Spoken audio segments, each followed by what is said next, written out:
Hello, everyone, and welcome to Our Ventura TV. I'm Sandra Siepak. On today's show, we're welcoming Michael Shanklin. He is the Executive Director of kidSTREAM here in Ventura County. Thank you so much, Michael, for joining us on the program today. Oh, it's a pleasure to be here. Thank you. Great. I'd like you to tell us more about kidSTREAM and what you are now doing for many of the people here in Ventura County, and especially the children in Ventura County. It's a great thing to have you on board, and we'd like to hear all about what's happening with kidSTREAM. Yeah, and again, thank you for the opportunity to share this with the community, because it's a project that I'm deeply passionate about. And so I'll tell you a little bit about kidSTREAM. Well, we just turned 4 years old this year, and so we're a relatively new nonprofit, but I've been in the children's museum industry for well over 25 years, and used to run another children's museum in Southern California. And Christy and the board enticed me to come out and really get this project opened up for the community. So a children's museum, for those of you who aren't familiar, is not a place where we have a bunch of children on display. It's not that at all. It's actually a hands-on learning environment that really appeals to children's different kinds of learning styles in a hands-on way, minds-on way. And so our project is located in Camarillo, but we're really for all of Ventura County and beyond. We are working hard towards opening up a museum in 2021, so that when the community and children are ready to leave home and come out to a hands-on environment, that will be ready for them.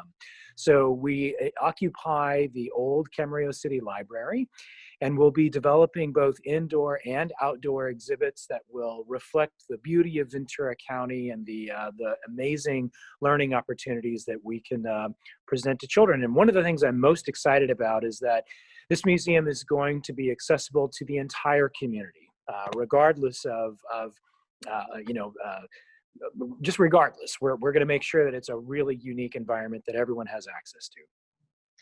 And that's great to hear too. I'd like you to tell us how you're coping now during this challenging time of COVID-19. And if you still have things open to children and programs that you're doing virtually online. Yes, yeah, well, great question. So our original plan, I actually came on February 20th, and then a month later, we went into the safer at home mode. And originally, I was really dismayed at that, because we were going to try to open the museum in June of this year. Well, you know, I'm a firm believer that all things work together for good. So as it turns out, having the lockdown actually gave us more time to plan the experience in a far better way than I would have ever been able to originally. And really, more importantly, to be able to have a series of meetings, albeit Zoom, but a series of meetings with the community to understand what the community needs are and how an organization like kidSTREAM could meet those needs. So, you know, we've met several times with the Autism Society of Ventura County, and they're a tremendous partner in this project. And we've had several other groups that have come aboard to really support us and encourage us along the way. The one major, one of the big words of the year is pivot. One of the big pivots that we made was that we originally were planning on opening up the indoor exhibits first. But after careful consideration, we decided that we would in fact open our 19,000 square feet of outdoor space first, and then slowly transition the indoor exhibits in over time. So you are open during COVID-19 for the outdoor aspect of what you're doing at kidSTREAM. Well, yeah, that's a great clarification. So we're not currently open to the public in terms of the museum. However, when COVID hit, we really went online. We created a whole library of digital resources for families. We celebrated something called Week of the Young Child by having children create videos to teach other children different elements of science, technology, reading, engineering, art, and math. And we also developed some learning kits. And one of the things I'm really proud of is that we had those both in Spanish and in English, and have been working with local agriculture companies to provide our critical farm workers with some of those kits, so that their children can have meaningful opportunities to learn and have fun. And so that's been a big element. We hope to open the museum in 2021, but that really depends on COVID, and it depends on how our fundraising goes. Okay, terrific. You had mentioned that certainly you will be opening in 2021. Do you work a lot with community partners? We do. So the Autism Society is one that's been just critical. They have a board of directors that I've presented to a couple of times, and then they also have a youth committee that I sat down with, via Zoom, and they gave me some amazing advice, because there were some things that I thought would be interesting, but they really coached me to say, well, this could actually might be more of a distraction than positive. But we're developing relationships with foundations and with individuals, and it's going to take a heavy lift on the part of the whole community to open this up. Our campaign goal is $1.5 million. And we're just very quietly beginning that, but I'm confident that the community is going to rally around us and help us to get this opened up. Great. Tell us about some of the things that we will look forward to seeing once the museum is complete. So yeah, that's a fantastic question. And I would say, in terms of our outdoor space, I'm so proud of the design. We actually used a Ventura County company to do our design for us, and we're trying to keep those dollars here in Ventura County, because we know that this is a tough time for everybody, and we'd like to spend our money locally so it benefits our friends and neighbors. The design of the outdoor space is going to incorporate kind of an overview of Ventura County. So we'll have an agricultural area where children can learn that the tomatoes and the celery and strawberries, they don't come from the grocery store, they come from the ground, and it's grown right here locally. So they can learn about the agricultural aspect. We have an exhibit that really is an overview of the Pacific Ocean, with a Channel Islands experience, with this is a little insider tip, but we'll have a family of whales that children can engage with. That'll be really fun. We've also got a kelp forest where they can climb.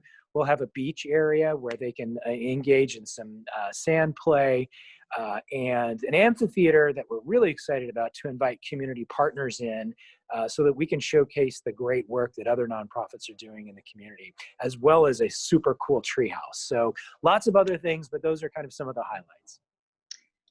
Well, it sounds like a lot of fun for many of the kids here in Ventura County. I'm sure they're going to enjoy that. Absolutely. Tell us more about, when you are open, what the parameters will be. Will there be like school groups that can come in? Will it be individual groups, families? Will there be admission prices? What are some of the parameters that you're going to have? Sure. So when we are able to open up, we're going to be very cautious about this, because the safety of our guests is paramount, and the last thing that we would want to do is put anyone at risk by bringing them into an unsafe environment. So we'll do a number of things, like first of all, we won't open up until we know that it's safe to do so, and then when we do, we'll ensure that our cleaning protocols are above standards and really moving forward. In terms of museum admission, we will have regular admission into the museum. We'll have individuals, families that will come. If a stay-home parent wants to bring their kids, that's wonderful. We will also offer school group visits, because we will be tying our exhibits into the core curriculum and core standards, so that a teacher knows that any exhibit is really supporting educational objectives. We'll do birthday parties and summer camps and all kinds of workshops for children, whether that be on art or science. We'll also have a maker space. So it'll be a really active place of learning. And most importantly, it's fun. So Right. there'll be a huge array.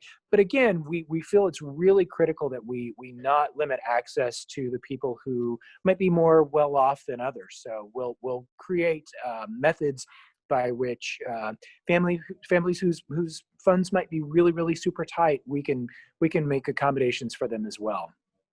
Very good. I would like you to share the website to give people a little bit more insight as to what they can expect to see in the very near future, and to learn more about kidSTREAM and what you're all about. Yeah, well, that thank you for that. Yeah, our website is very straightforward. It's www.kidstream.org. And when you get onto our website, there's a lot of activities. Parents, if you're looking for something for your kids to do that will be active and engaging, we use the screen as an introduction, but then it's really all about that hands-on exploration. And the beauty is that it's all things that you probably already have in your kitchen. But you can check out our website for more details. There are lots of ways to be involved in the museum. And so we'd love to talk to you and love to get you engaged. Most importantly, we'd love to have those kids be so excited that that learning just really leaps off the page, off the screen, and into their hands. Wonderful. Thank you very much, Michael Shanklin, Executive Director of kidSTREAM, for joining us on the show today. We look forward to seeing many good things in the future. Wonderful. Thank you, and take care. Thank you. Goodbye.